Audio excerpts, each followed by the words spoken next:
All right, I just spent 10 minutes looking for my hat. And you know where it was? No, it was not on my head.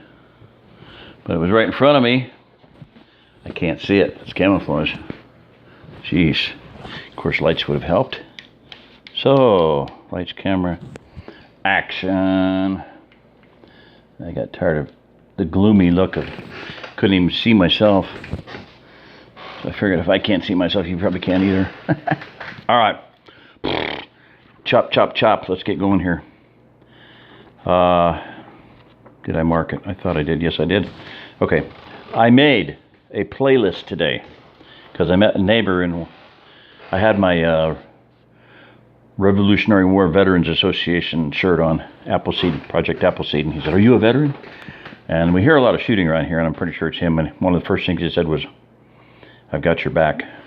I was like, okay, Jersey, you'll love that one. Yeah, so anyway, cool.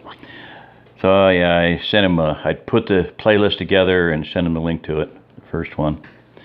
And I added in the playlist other videos about Lights Out, and I'll put in, like every once in a while, not to totally mess it up, but a bunch of other videos on prepping and books and reviews of Lights Out, stuff like that. Okay.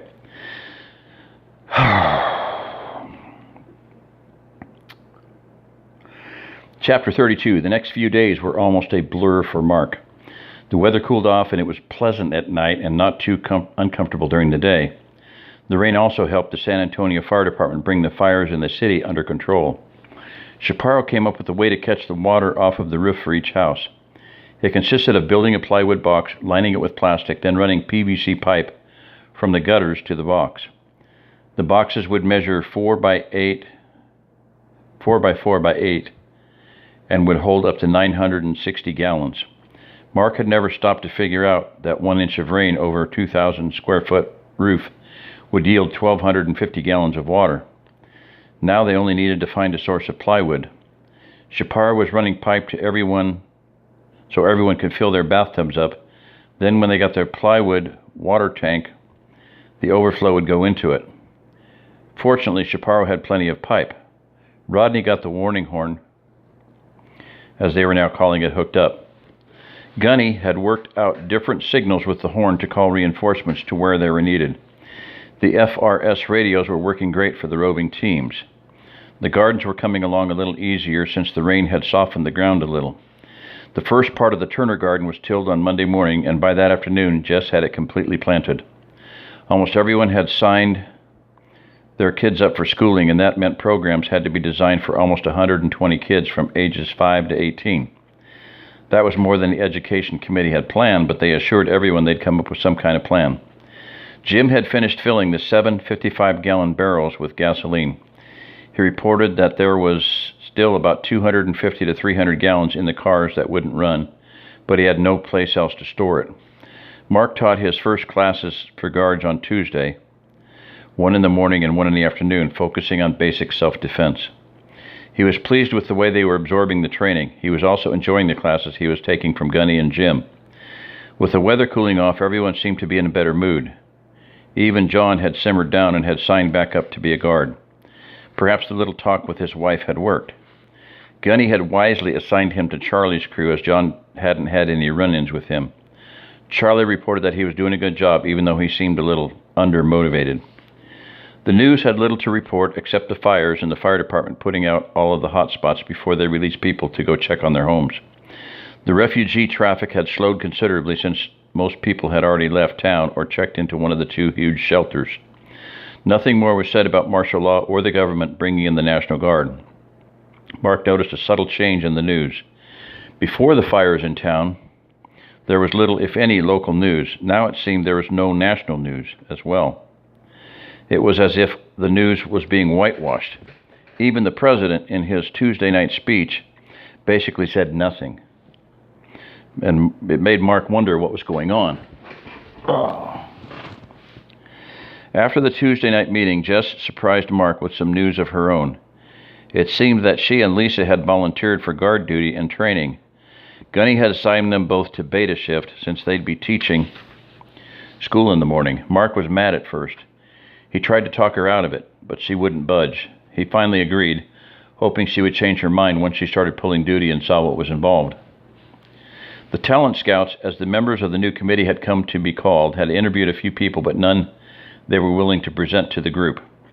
On Wednesday morning, that changed. Mark had just finished his 2 to 8 shift and was taking a short nap before facing the rest of the day, as was becoming his habit.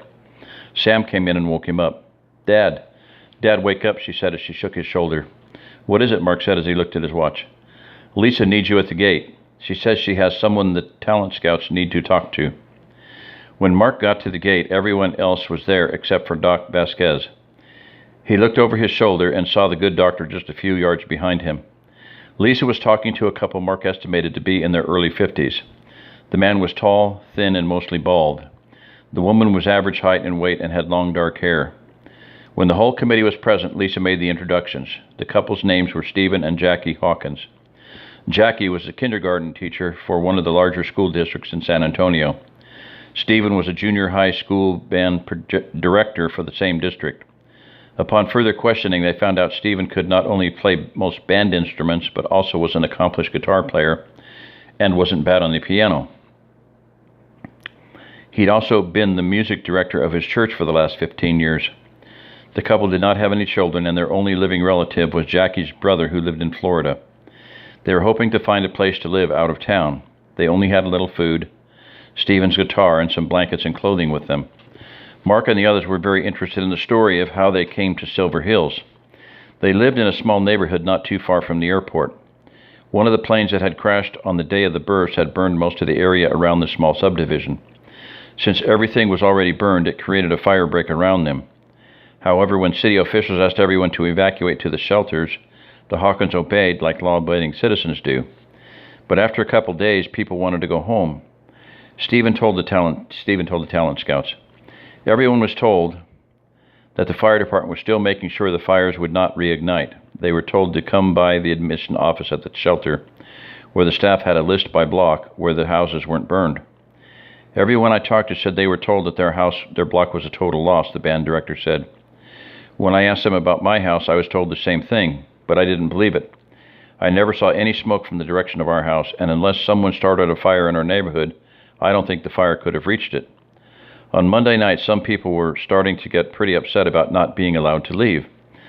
Some were pretty vocal about it, and the soldiers at the shelter arrested a couple of the most belligerent. That calmed the rest down. But it should have made them madder, I thought.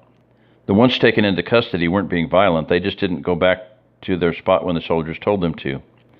Everyone just gave up and went back to their spot. I did too, but I didn't plan to stay there. When Stephen told me what he wanted to do, I thought he was crazy, Jackie said, taking over the storytelling. I always thought our government officials had our best interest at heart.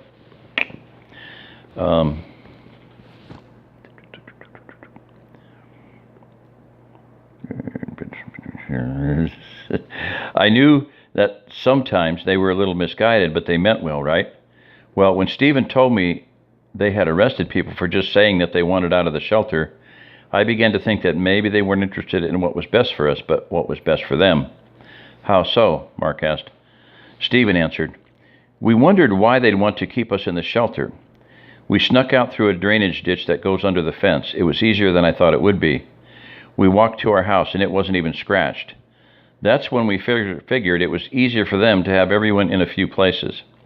If they declared martial law, they'd need to have a lot more military personnel to keep the peace if people were out and about, especially if over half of them were now homeless. There were never more than 50 or 60 soldiers on duty at any given time at the airport that I saw. They were all carrying rifles, and no one came into the camp with any guns. They ran over us with those handheld metal detectors when we entered the shelter. They even took away my little Leatherman tool, the one that folds out into tiny scissors. Nobody could do much of anything except for what we were told to do. There's no way they could have patrolled even a fraction of the city with that many soldiers. We think keeping us in the shelters was a simple fact of conserving military manpower. Anyway, we got home, ate a couple of cold cans of vegetables, and went to bed, Jackie said. About 3 in the morning, we heard glass breaking at our neighbor's house. A few minutes later, we heard a couple of voices cursing about how there wasn't anything good in there. Then we heard them trying our doors. Stephen yelled, "Get me my gun!" And they ran off. For the first time in my life, I wish we really owned one.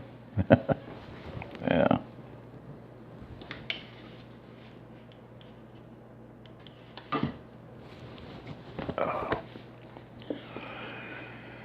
We didn't get any more sleep that night. We spent the rest of the night whispering about what to do. Stephen has a colleague who lives outside of town on a couple acres. We decided to ride our bikes to his place and see if we could stay there. We spent the day loading our bicycles, but we really didn't have anything but a little food and some clothes that would do us any good. We rested as much as we could, and as soon as it got dark, we took off. Stephen tagged back in. Spent the day. Okay, they spent the day loading. Okay, so they took off at night. Stephen tagged back in. At first, we were being really careful not to be seen by the authorities. However, except for the few times we passed close to where one of the fires was still burning, we didn't see anyone except what looked like street thugs and homeless people. One rough-looking group told us to give them our bikes, but we turned around and rode away as fast as we could. Once we got to the totally burned part of town, there was nobody. A little after dawn, we got to my friend's house. His house was still there, but we couldn't find him or his family anywhere. The doors were all unlocked, and there was some blood on the kitchen floor. It looked like a tornado had blown through the house. Man, I hope they're okay. We figured it wasn't safe to stay there, so we decided to ride further out of town. That's when we saw your people at the gate. I was wondering what happened at the shelters, Mark observed.